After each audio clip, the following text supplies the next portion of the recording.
Hey folks, Josh here with Frontier Quest. Today I wanted to make a little video on trade knives in the 18th century. Now I'd like to start out by saying that I'm not an expert by any means on 18th century trade knives. I haven't done a lot of the research. I'm actually going by research done by others, and I'd like to pause right there and say I'm not just taking someone's word for it. The few individuals that I've learned from, they actually show the documentation. They show the original blades that they're copying off of, the original knives, and they give the documentation for what they're saying. So it's not just taking someone's word for it. So basically, we know them as trade knives. My understanding is in the 18th century they were not known as trade knives. They were known more commonly as butcher knives and scalping knives. We refer to them today as trade knives because of them being imported, which they were by the thousands from England and France. And those are the two. There's more trade knives out there, but I'm going to focus on the English and the French style today. Pardon the wind noise. As soon as I get the camera out, it gets windy. So anyway, we're going to begin with the blades. This top one, this is the French style knife here, commonly known back then as a bûcheron. Not sure that that's the correct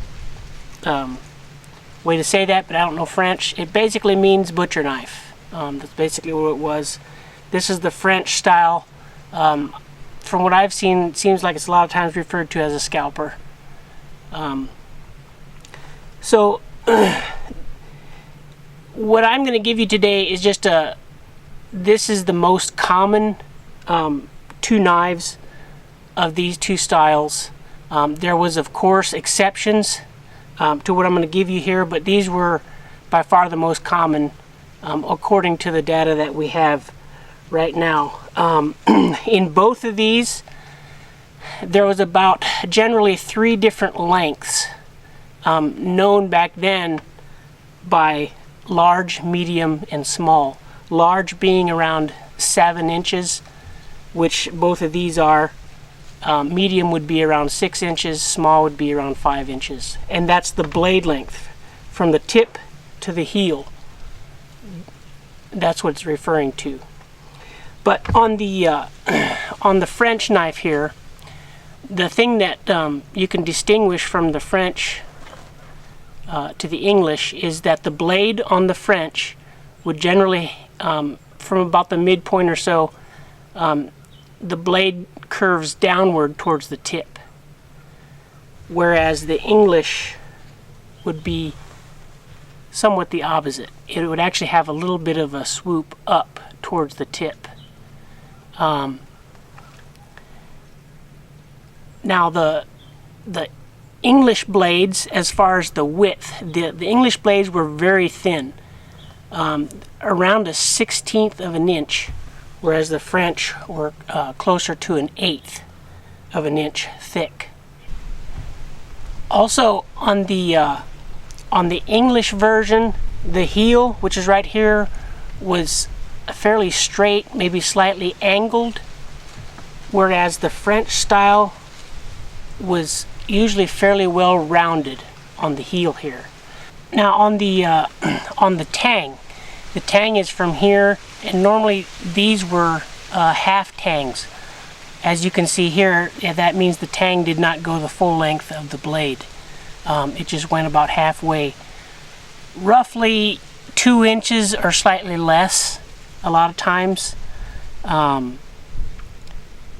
There are exceptions, like I said, especially on the French. There were a few that have recently been found that were full Tang, but for the most part it's a one-piece handle with a half Tang slotted in there. Now the handles on these, commonly the English had 3 pins on the handle, whereas the French normally only had 2 pins on the handle. And handles, again, these were being imported, so a lot of times the handles were woods that were from other countries such as Africa, South America, and so on. There were some beechwood handles as well, and they were commonly used on both styles, you know, interchangeably on each side. There's not necessarily one kind that went with the French and one kind that went with the English. Handle shapes were usually kind of an oval or a diamond pattern. I've kind of made two different styles here. Handles we don't have as much on because handles rot off a lot quicker, obviously, than the blade would. Again, on the handles, as just kind of a general rule to go by, normally around 4 inches long. The handle itself is a general good rule to go by. So again, guys, these were not necessarily referred to as trade knives. I have seen a lot of references and documentation myself, especially in, for instance, the Fort Pitt Waste book, where they were doing a lot of trading out of Fort Pitt, mostly to the Indians and the tribes around there, but also these things would have been available to the frontiersmen and the people living in that general area. They were just commonly referred to, I believe, as knives. That's what I've seen them as. Sometimes there's a little more specific details, such as red-handled, black-handled knives, and so on. There's also a lot of original blades that we can look at, and you can kind of see the characteristics that I've pointed out here today on different knives. And so this is just kind of a, you know, me as a living historian or a reenactor. I like to try to get to become more period correct as I research and gain knowledge.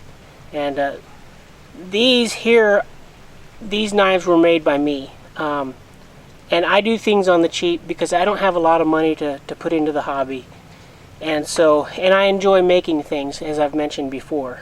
So these are not a total period correct copy, but these are as close as I could get. And I've done this very cheaply. Each knife here is a couple dollars is all I have in them. The way I do that, I like to go to flea markets and so on, and I just find an old blade, and then I can take my angle grinder to it and shape it in the shape that I want, and the length, dimensions, and so on. And then on this French one, I was out cutting firewood, and I discovered that mulberry has a yellow inside that looks very much like logwood, which was a common handle back then. So that's what I used for the yellow handles to represent logwood. I only had one piece of this here. It turned out look very similar to some of the South American redwoods of the so-called red-handled knives. To be honest, I'm not even sure what this wood is. It come off of an old rocking chair that kind of had a reddish tint to it. All I did after shaping it and finishing it was just put a little coat of boiled linseed oil on it, and come out with a fairly decent looking replica of the 18th century trade knives. So that's kind of how to do it on the cheap. If you're like me and don't have a lot of money to put into it, that's one way you can go about doing this. So anyway, guys, I hope that you found this informative and that you can use it. And as always, guys, stay free, and thanks for watching.